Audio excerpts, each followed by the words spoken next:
want to know which planet was causing your suffering? How about Earth? Hey everyone, Brantflakes here, back with a new Chaos Zero Nightmare video.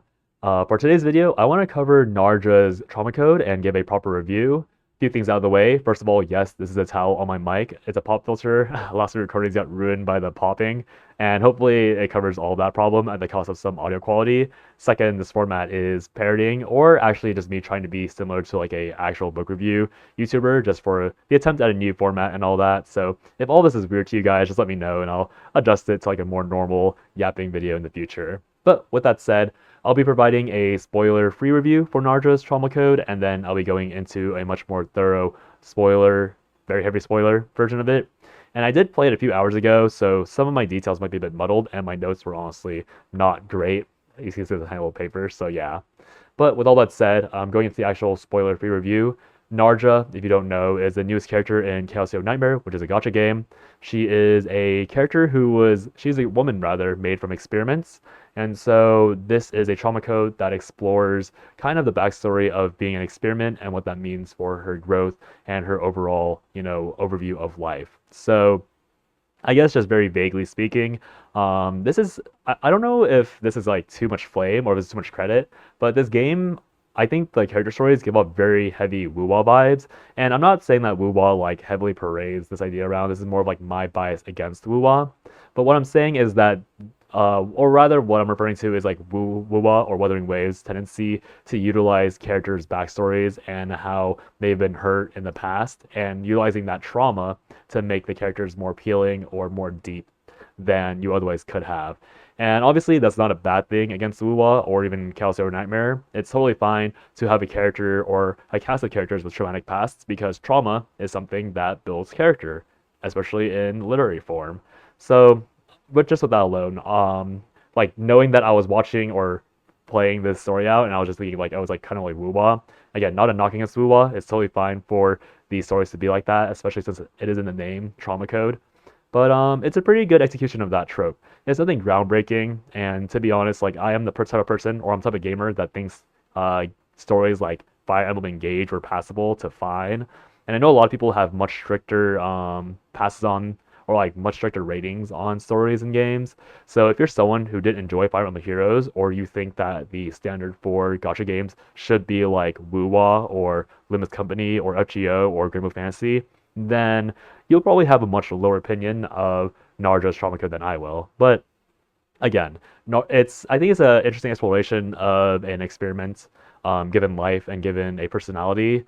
There are a lot of forms of this media already out there, but it's comparatively rare to your like generic like fantasy character or sci-fi character backstory, right? Like it's definitely not new to have a homunculus adjacent character. Like Fate Apocrypha did this. I guess even to some degree, like Full Metal Alchemist Brotherhood with Al being like a construct for a while also has stuff to do like this. Like having an inhuman acting human is not a new storyline, but it is a bit rare for gacha or anime related content, because to be honest, like a lot of anime related content has storylines like Monster Musume, where instead of actually exploring what it means to be a non-human in a human society, they just go, look at how hot these non-humans are, and don't you want to get a relationship and, maybe start a family with them.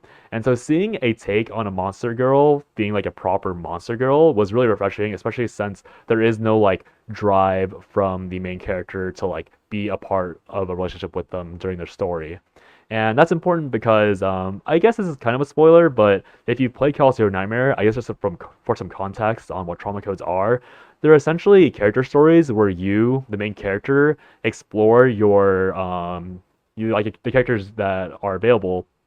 You explore their backstories, and basically like you help them explore different scenarios, or you see their true history, and then that's how you experience these backstories. So it's all like flashbacks and stuff. And so I don't know where I was going with that, but yeah, that's what trauma codes are. And so you're doing the same thing with Narja here. And honestly, like again, it's a pretty good story. I have no complaints about it. And again, this is my first time doing this type of video, so besides my attempts at recording earlier. So this will be the end of the spoiler-free review. I don't know if that's like a good enough explanation, but I guess also like people that watch this video, people that play this game, aren't really that into the story, so or into the spoilers rather. So I'll just go ahead and go straight into the actual spoiler full review here. So the reason why I brought up the trauma code is because the trauma code opens up with the acknowledgement that since Narja is not actually a human, there are two theories on what's happening. So basically, the opening is like, oh, something is going wrong with this trauma code. We can't do a proper trauma code experience. And I forgot her name already, Martha, or whoever your doctor is. She posits two main theories or explanations for why this is the case. Explanation number one is that the subject is still experiencing their trauma. So obviously, I didn't really read, to be fair, the Lab Zero story too closely, but it's kind of insinuated that Narja has just gotten free of her trauma. So that's theory number one, that the trauma code simulation does not work on characters that are currently or have just freshly experienced trauma. And number two is that she is not human, she's a replicant, and that means, or replica, which means that inhuman characters just inherently might not be available for trauma code simulations. And that's an interesting take because obviously there are Inhumans in the universe, like Veronica, Selena, Magna. Like these are all characters that are not quite humans. So as it's explained and explored in the story, it's probably due to the fact that she's specifically a replica. She's even further from the likes of being an animal girl or monster or a anthropomorph. She is, in all purposes, a monster in this universe. And so okay, you know what? I was gonna go chapter by chapter according to my notes, but I'll just explain the thoughts when they come up. It's fully explored. Again, I don't know if it was explained earlier in the story because I didn't read everything else properly until this trauma code, but it's fully revealed that replicas, so like Ha Zero, Ha 87, Narja, Gaia, and probably like the future monster slash replica people, they're all made from Chimerite and monster parts. And Chimerite was kind of the MacGuffin from Lab Zero. It's this like precious resource that gives power or fuels the research from Peltian, which is the faction that is responsible for, Chimerite and these labs we're exploring in the game. And it's kind of like a really relevant MacGuffin. I don't know if you guys know what MacGuffins are, and I honestly can't explain them properly because I don't understand them that well myself. But they're essentially these like plot devices that push a story, and usually these MacGuffins have no real purpose in the plot. But obviously, replicas being the source or being created from Chimerite, and Lab Zero's Chaos World being generated from an excess of Chimerite means that this is actually a proper like thing to chase and is relevant to the plot. So whenever we see Chimerite in the future, it'll probably be a source of chaos or be involved in some nefarious experiments that involve some sort of experimentation on human or living creatures. And so, yeah, going further in, like, it's pretty obvious that at the very beginning, they're going for, again, that very standard trope of like, oh, this person created an experiment. Is this experiment good? Are they evil? Are their creators good or evil? And Yuma, who is the director of Lab 1, is kind of, again, a very standard character or representation of these father figures. So once again, harkening back to Full Metal Alchemist Brotherhood, we have the father of I don't even remember her name, but like, the Chimera girl who got fused with her dog. You don't know if the father actually loves the girl. I mean, you can assume they do, but they're also just outright evil. And Yuma is giving those vibes very strongly from the very start. And so already we're exploring the idea of humanity inside Narja's trauma code because she starts out very empathetic. Like you can, or rather sympathetic. You can sympathize with her very easily. She starts out wondering what is life. She starts out knowing that something is wrong. She's not quite human. And that's a pretty big deal because, again, she is not human. The story outright doesn't provide an explanation on whether or not these are human people.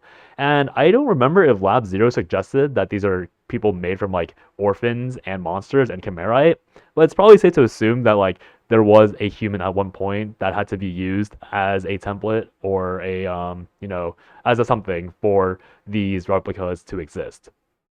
So that's honestly like kind of messed up, obviously. And so we can assume that naturally, like our impression of Yuma is supposed to be quite negative because he is a director of a research lab that is experimenting on humans and life forms and just generally doing unethical things. And it's pretty much outright said that like the word disposed is used a lot as like termination of replicas, and that's supposed to be another dehumanizing aspect of the story where Narja is obviously not human and she's being talked about in ways that obviously outright say that she's not a human.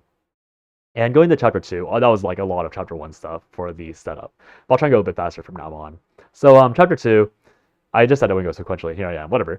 So chapter two is basically revealing more lore. Replicas are the Peltians faction's way of trying to steal the Proto or Protoss. I actually don't know how it's pronounced. I think it's Proto, but I'm a StarCraft player. So I was a StarCraft player, so I always read it as Protoss. So if you hear Protoss, I mean Proto or Protos or whatever it is. But basically, yeah. Peltion is trying to create protos, and for some reason, like the information on how to make protos is very hidden and secure. And I was wondering, like, why exactly is the Empire not the Giga Empire of the entire universe? Why do they allow other factions to run around and exist? Because obviously, chaoses are very important things for the world, or like very bad natural disasters for the world. And the fact that the Empire is the only entity capable of producing protos, which are the only entities capable of navigating the chaos or dealing with the chaos, it's kind of a big deal. And I know there's a lot of exploration on how important and not important protos are, because I think I remember reading a Reddit post about how protos are actually quite dispensable for the Empire. And that kind of like had a disconnect for me, where it was like, oh, if these protos are so trashy, miscellaneous, dispensable for the Empire, why exactly is Peltian trying to surpass them? And I figured that either this was explained in the story at some point, and I just didn't read it because obviously I was a story zoomer, or they'll explain it later on, or maybe it's just a plot hole, or maybe the Reddit comment was just wrong. Like, there's a lot of reasons for that. But yeah. So obviously replicas are all there to become protos. So we get thrown into a chaos simulation by Yuma, and the goal is to essentially go towards a tower, which I think is the waypoint in the distance. And this is a big deal because chaos in the name is a very chaotic state of environment. This means that if you're a normal person, you literally cannot navigate around the chaos because you will constantly have your reality warped and you'll go back to where you were. And obviously that involves going insane, getting tired, getting killed by chaos monsters, the good stuff. And protos are important because they're the only entity, again, of navigating the chaos and properly giving a insight onto what's happening in there. And so that's the reason why Peltion is creating these, or Okayge Pharmaceuticals rather, is trying to create these replicas, because they want a way to navigate these chaoses, probably for research materials now that I think about it. So I guess that's the reason why you should be a bit obscure, or why Peltion is being obscure with their desire for replicas. But regardless, you get introduced to Gaia, who is your predecessor. She's your older sister, and she is labeled as a failure, even though she is quite intelligent and actually like very intelligent. I guess like if you do like the standard D&D stat trope, like her wisdom is pretty low, but her intelligence is really high. She's really smart. She makes a lot of names. She's quite sharp. She makes a lot of like good points, and she's quite outspoken. But she's labeled as a failure because specifically for Lab One, the only thing they should care about is whether or not this replica can navigate the chaos and provide proper support for whatever Kagya Pharmaceuticals wants to do with them. And it turns out that Gaia is not good at that. And so Gaia is kind of like it's like an excuse for Gaia to prove her worth because she is constantly failing. She is constantly messing things up, apparently not achieving the goals. And I think at some point, either in this chapter or the chapter afterwards, you were presented with your first decision tree on whether or not you save Gaia because she goes to try and protect a dying replica, or to simply eat her. And I won't go over the eating part because it's a lot more fun going through the true ending on the first try, which is not hard to do if you are trying to be ethical or trying to be empathetic and being a human, essentially, like a kind human, again, according to the story. So I'll go over the bad endings because I think this first bad ending is actually the most interesting and the most hype one. So yeah, it's a really cool bad ending. But I do think that the impact is lost if you hit this bad ending first because, again, it's like a lot more fun going through retrospectively. Yeah, chapter three, you're out of the chaos simulation. It's implied that you go through a lot more tests, but it's eventually like you're like being told like, oh, you aren't quite good enough. And I think Haku is name dropped here and like revealed as like an actual proper replicant because they can actually explore the simulation. They're achieving record-breaking results, and yeah, it's just like oh, like the actual good version of use here. And obviously we know from Lab Zero that Haku goes a little insane, so there's not a good ending for Haku in sight. But it's just like a example of like, oh, this is what we made you for. Like another reinforcement of like replicas are not human. You, Narja, are not human, and Haku is an example of what we want you to be, and we are praising her, giving her rewards, and she's succeeding because she is what we want her to be. And there's a little like aside small detail. Again, I think this trauma code is actually quite good because of all the small details that exist in there. But there's a small detail of replicas being able to roam the halls freely, which is very weird considering that these replicas, again, are mishmashes of chimerae and monster parts, which is a big deal because aren't you guys concerned that they might go insane and murder everyone in the lab? Like, why are they not, like, there's no shackles being mentioned. There's no, like, restrictions on them. They're literally just wandering around the lab freely, and the researchers apparently don't care, which is actually going to be really important later. As when we backtrack, I'll talk about that point. But then going into the fourth quest, or I think the fourth chapter, I don't think there's a decision tree in the third chapter, but I might be wrong. But going into the fourth chapter, Narja has a dream about freedom. And she has a dream, I think it's actually an experience like a memory, where she talks to both Haku and to Gaia about escaping and trying to flee the lab. Because obviously, Narja's first wish and her main motivating factor is that she wants to be human. And to be human, according to her thoughts, is to be free. And there is another point of Narja being a failure because, oh, by the way, I didn't know her name, her little monster's name was Elysian, but it's name dropped that her monster's Elysian, and I think Gaia's is Agartha. So pretty cool names. But really importantly, like it's very explicitly laid out that like replicas have this thing called Protoss function units implanted into them, and that's what makes them different and unique.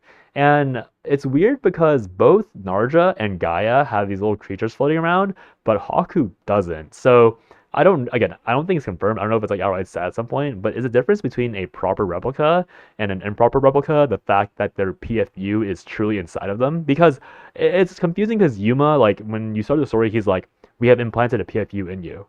And then 2 minutes later, it's like, oh, here's your PFU. And then it's like it's just Elysian flying around. So is it like a transmitter, like something inside links Narja to Elysian, and then for Haku they managed to find out how to just like insert it into her and like make her one. But I think that's probably the main reason. I think that's the main distinction for Haku being a proper replica, as we see later in the story. Elysian gets downgraded to an affiliate unit instead because obviously Narja is not at the potential of a Protoss. She is something lesser. She is quite smart, she is quite capable, but she is not navigating, which is a bad thing. And that's the reason why I think the reason for escaping even comes up because, again, disposing, like all failures are disposed of. And Gaia has been obsessively trying to not get disposed this entire story. And Narja, knowing that she's been downgraded to affiliate unit, is now keenly aware that she is at risk of being disposed. And so, yeah, you go through that, and then that's obviously like a bad thing for Narja. And then going to the fifth chapter, it's revealed that you're going to go to Lab Zero to explore it and get some upgrades for Narja, because Narja is getting useful, but she's not quite that useful. So the director, Big Boss, is like, oh, we're going to go Lab Zero where everything started and try and get you an upgrade to make you more useful. And that's obviously a big deal. And then it turns out that the entire world has been corrupted. And it outright confirms that Lab 0 and Lab 1 are literally inside the exact same world. So I don't know how they're different chaos worlds, but whatever. They're probably just different chaos zones. But yeah, so you're traveling Lab 0, and then Haku's like, oh, don't worry, we'll get an escape chance soon. And then you get attacked, monsters bust through, director Yuma like runs off, and you get a choice between going with Haku to get the upgrade that the director promised you, or trying to run with Gaia in order to try to escape. And so that's another decision tree, obviously, where you're trying to decide what to do there. And if you are being a human and you're trying to be honest and again true to yourself, you go with Gaia, because a lot of the bad choices are essentially succumbing to instinct. Because again, I guess this is kind of like a spoiler for the very end, but the entire idea is that to be human is to fight against your instincts and to choose what is right and not what you want, which is an interesting take on the human condition. But going further, we have yeah. So if you chase after or go with Gaia, you run around, you realize that like, oh crap, we don't know where we are because it's a chaos world. We don't know where we're going because we're not true Protoss, we're failures, but somehow they manage to find their way to the director who's in Lab 0, and he's busy being attacked. And this is another, like, again, like the expectation of like, you don't know if the director's evil or not. They try really, really hard to convince you he's evil. He like cusses you out, he calls you names, he insults you, he calls you not even a human, trash, and then blah blah blah. And so this is supposed to represent like a crossroads for Narja. Again, if you choose the instinct option, which is to leave him to die, you get a bad end. But if you are empathetic and kind and being truly a human, you actually go save him. And then in either scenario, he reveals that he's actually quite a good person and quite a nice person, and he only wanted a family. And in the bad end, he's like, "Oh, you were really the trash I thought you were. I just wanted a family." Wah. And then he dies. And then in the true ending, he's like, "Oh my God, you really are kind. You really are human. You are like a better person. By the way, Haku's coming to kill us. I'm gonna send you guys back." And so with the magic of game logic, he teleports you back with like a life core or something, and then he dies with Haku like just like berating him. And it's revealed at this point that like Haku's eating literally everything, humans, monsters, and this is spoiled to you if you got the bad ending the first time because Narja stops doing that. And yeah, so the ending is basically you guys get teleported back. They upgrade Narja. Like you were supposed to go to Lab Zero to get a combat upgrade, but somehow you get combat upgrades anyways while in Lab One, and then Narja just lives there until the captain pops up and saves her. And that brings you to the epilogue where you're talking to the captain, and this is like where Narja falls in love with the captain because she's like, "Oh, he's just like me for real. He understands me." But it actually makes sense this time. Like it's not Serenial who just like falls in love because of your reputation and then looks at you and is like, "That one, I want him." Narja at least like has a lot of trauma. Like her reasons to immediately fall in love with you are laid out really clearly, at least in my opinion, because again, she is an experiment. She was regarded as not a human. She had to find her humanity, and even at the end of her trauma code like proper, she doesn't really trust herself in being human. But because you as a captain, you treat her as a person, you relate to her, you empathize with her, like you tell her like you are a Protoss, like you made decisions that I made as well. Like you should be proud of yourself and you should treat yourself as like not a failure. You were a success. And I feel like that sort of thing does actually like it does make sense. Like I feel like people could have feelings of attraction for somebody who supports them that way, especially if they've never been treated that way before. So while I am obviously uncomfortable with the idea that the captain will have a waifu in every single patch, it is a nice just like, okay, like at least I can believe it. At least she went through a lot of things and then the captain provided a lot of validation for Narja. And Narja is at heart a vulnerable person because again, she didn't grow up in like a correct household. She lived her entire life having doubts, and this person just outright was like, "Here, like I will give you everything. I will validate you. You are complete. You are you." And I think that's quite nice of him. I'm assuming it's a him. You can't choose your gender in this game, so assume the captain's a male. And then the beauty of the epilogue is that obviously the SS Nightmare is a ship, so everything on the ship is a simulation or a fake of what actually existed. And it's a beautiful tie-up to Narja's story because you go to the beach with like Ray's crew and they're just messing around, they're having the time of their life on the fake beach. And then eventually you go to the mountain where there are fake mountains, fake dirt, fake flowers, fake grass. And Narja, like that's where Narja really falls in love with the captain. And again, why I don't like the fact she falls in love with you? It's a really poetic, like a poetic take because Narja is an artificial being. She is not human. She might have been human, but she's definitely not a human anymore. And everything about her is technically fake. She is not a true, authentic thing. But as she explores the SS Nightmare, she sees the beauty of all these things that mimic something real. Like these flowers, they are not real, but they are real enough. Like these aren't the original flowers, but they are real because they're created and they provide the exact same amount of happiness that someone who wants real flowers would probably experience. The beach, like Ray and company, they are playing around, they're having fun, they're having a grand old time. Like it's as if this fake beach was a real beach.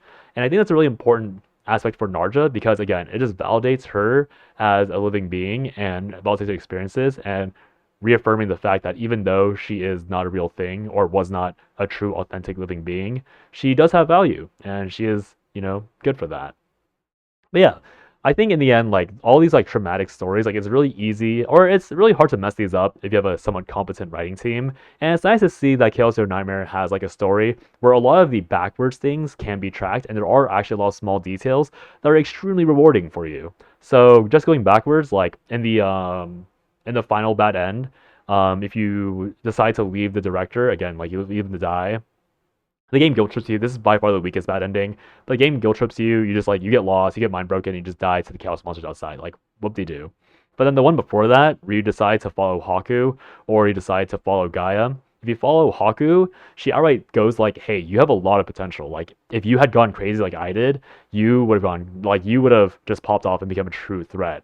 And it's also mentioned like Haku like talks about how like it's revealed that Haku is the one like doing a lot of weird things. Like the oh yeah, I forgot to mention this, but like Yuma at some point is like, yeah, it's really weird that all these things went wrong. Like I set up countermeasures to like track when the chaos would pop off and like set up defense things for like in the case of emergency, and none of them seem to work. Really weird.